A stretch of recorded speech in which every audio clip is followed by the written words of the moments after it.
اشتباه بزرگ مردا در سکس که زنها متنفرن. آیا تا به حال فکر کردید که چرا همسرتون بعد از رابطه جنسی ناراضی به نظر میرسه؟ ممکنه خیلی از رفتارهای شما برای خودتون طبیعی باشه ولی برای زنها واقعا آزاردهنده است.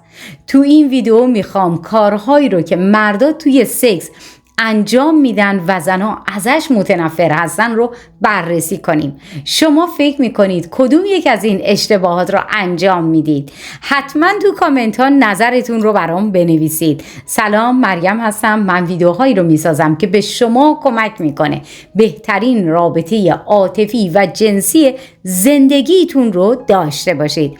لطفاً با ساب و لایکتون ازمون حمایت بکنید. با من همراه باشید. همتون رو دوست دارم. عدم بهداشت شخصی. بهداشت شخصی چیزی نیستش که بشه ازش گذشت. خیلی از زنها از اینکه مردها به تمیزی و ظاهر خودشون توجه نمی‌کنن ناراحت میشن. مثلا فرض کن مردی که بدنش بوی تمیزی نمیده یا لباسای کثیف رو میپوشه و بدون توجه به این موارد وارد رابطه میشه، این موضوع نه تنها برای زنها ناراضی و ناراحت کننده میتونه باشه، بلکه نشون دهنده اینه که مرد به خودش و به زنش احترام کافی رو نمیذاره. زنها دوست دارن مردشون تمیز و مرتب باشه، چون این نشون دهنده احترام و توجه به خودشون و شریک زندگیشونه. پس مرد بهتره قبل از رابطه به تمیزی بدنش و ظاهرش دقت بکنه و از عطرای ملایم استفاده بکنه تا تجربه خوشایند رو برای هر دو طرف به وجود بیاره. نادیده گرفتن نقاط حساس زن. هر زنی نقاط حساس خودشو داره که تحریک اونها میتونه لذت بیشتری رو به رابطه اضافه کنه. بعضی از مردها بدون توجه به این نقاط حساس به طور کلی رابطه رو پیش میبرن و همین باعث میشه زن احساس کنه که مرد اصلاً به بدنش توجه نمیکنه. فرض کن مرد همیشه از یک روش خاص استفاده میکنه و هیچ وقت به نقاط حساس بدن زن مثل گردنش، پشتش و سایر نقاط حساس توجه نکنه. این نادیده گرفتن میتونه زن رو از تجربه لذت بخش محروم کنه. توقعات غیر واقعی بعد از تماشای فیلم‌های پورن. یکی از اشتباهات بزرگ مردا اینه که از زنا توقع داشته باشن مثل بازیگران فیلم‌های پورن رفتار کنن. این فیلم‌ها معمولاً تصویر غیر واقعی و اغراق آمیز از رابطه جنسی رو ارائه میده. و اگر مرد از زن توقع داشته باشه که همون حرکات یا رفتارها رو انجام بده، زن ممکنه حس کنه که برای مرد کافی نیستش. مثلا وقتی مرد از زن بخواد که پوزیشن های غیر طبیعی یا طولانی مدت رو امتحان بکنه که بیشتر شبیه به فیلم های پورن هستن، زن احساس ناراحتی میکنه و ممکنه فکر کنه که بدنش برای مرد جذابیت کافی رو نداره.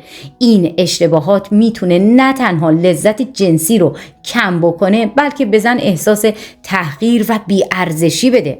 مرد باید بدونه که هر زنی بدن، نیازها و خواسته‌های خودش رو داره و نباید توقع داشته باشه که رابطه جنسی شبیه فیلم‌های پورن باشه. ممنونم برای بالا بردن کیفیت زندگیتون کنارمون هستید. به جای درستی اومدی. ویدیوهای این کانال به شما کمک میکنه، پس با ساب و لایکتون ازمون حمایت بکنید تا بیشتر هم دیده بشیم. بریم برای ادامه ویدیو. بی‌توجهی به پیش‌نوازی. مردا گاهی فکر میکنن که فقط خود رابطه جنسی مهمه و همین که به مرحله آخر رسیدن کافیه، ولی برای زنها رابطه از قبل شروع میشه. مثلا وقتی مرد باهاشون مهربونتر حرف میزنه یا وقتی بدنشون رو با لطافت لمس میکنه. به قول معروف نصف راه رو از قبل باید بری. خیلی از زنها از اینکه مرد سریع میخواد به ارگاسم برسه بدون توجه به پیشنوازی خب ناراحت میشن.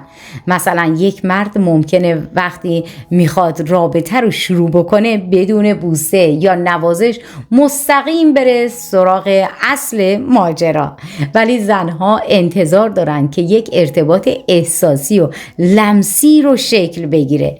این میتونه یک بوسه طولانی باشه یا حتی دست کشیدن روی بدن زن باشه بدون اینکه بخوای سریع وارد مرحله بعدی بشی. اینا مهمه.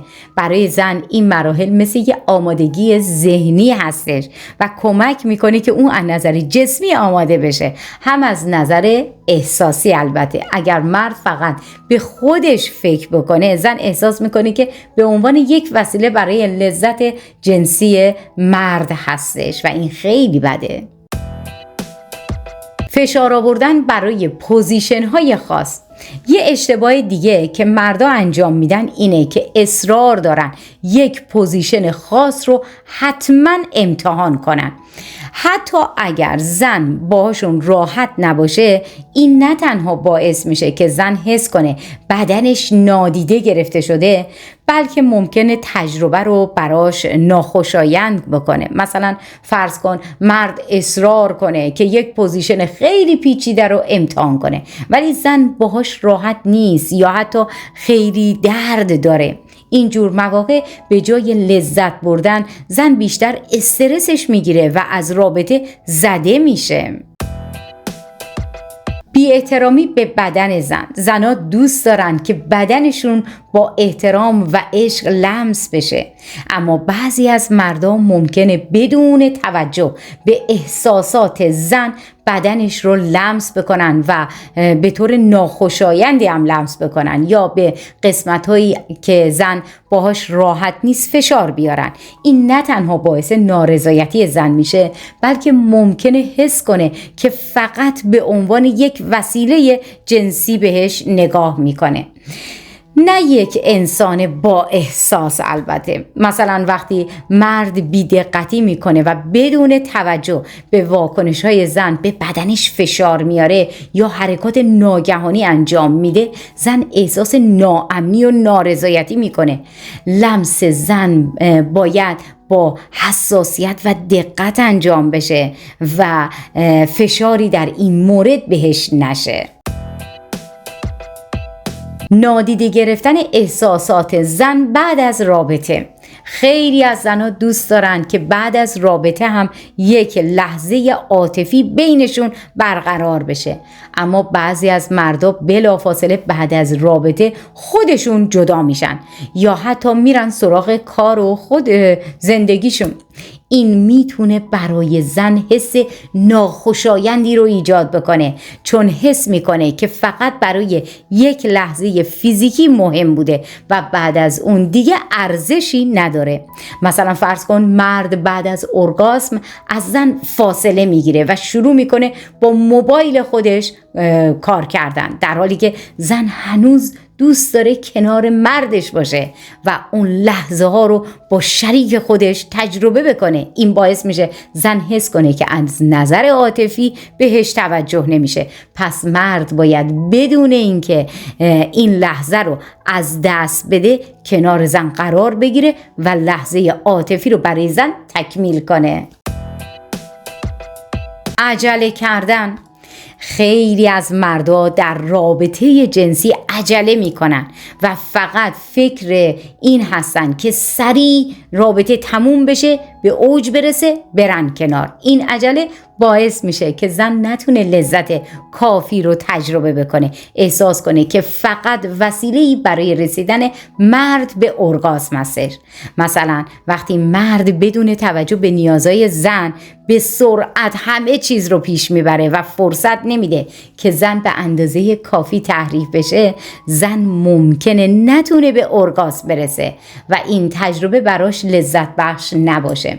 زنها به زمان و آرامش بیشتری نیاز دارن برای رسیدن به اوج. پس مرد باید صبور باشه و سعی کنه لذت رو برای زن به وجود بیاره. تظاهر به دونستن همه چیز. خیلی از مردا فکر میکنن که همه چیز رو در مورد رابطه جنسی میدونن و دیگه نیازی به یادگیری یا شنیدن نظر زن ندارن. این یکی از بزرگترین اشتباهاتیه که میتونه رابطه رو خراب بکنه. هر زن با نیازها و خواسته های خودش وارد رابطه میشه و مرد نباید فکر کنه که تجربه های قبلیش برای همه زنها جواب میداده. مثلا مردی که فکر میکنه همه زنها به یک نوع لذت تجربه میکنن و هیچ نیازی به پرسیدن نداره، معمولا باعث میشه که زن حس کنه که اصلا به نیازاش توجه نمیشه. بهتره مرد با زن صحبت بکنه و ازش بپرسه که چه چیزی در رابطه براش لذت بخش هستش و اون لحظه هستش که به زن احترام گذاشته. عدم صحبت در مورد خواسته ها. خیلی وقتا مردا فکر میکنن که زن خودش باید بفهمه که چی دوست داره، ولی واقعیت اینه که زنها نیاز دارن که خواسته هاشون شنیده بشه. تصور کن مردی که توی رابطه هیچ وقت نمیپرسه زن چی دوست داره یا چی رو میخواد یا نمیخواد. این باعث میشه زن حس کنه که اصلا براش مهم نیست برای مرد. مثلا شاید زن از یک حرکت یا یک پوزیشن خاص اصلا خوشش نیاد، ولی چون مرد ازش نمیپرسه همیشه اون پوزیشن تکرار میشه و زن هیچ وقت نمیتونه راحتی کامل رو تجربه بکنه. وقتی مرد از او نمیپرسه تفره میره، خب زن هم نمیتونه حرفش رو بزنه و این مطمئناً عدم رضایت رو در پی داره. شما فکر میکنید کدوم یک از این اشتباهات رو انجام میدید؟ تجربیات خودتون رو با ما به اشتراک بذارید. حتما لایک کنید و برای دیدن ویدیوهای بعدی کانال رو سابسکرایب بکنید و زنگوله کنارش رو هم بزنید. شاد باشید.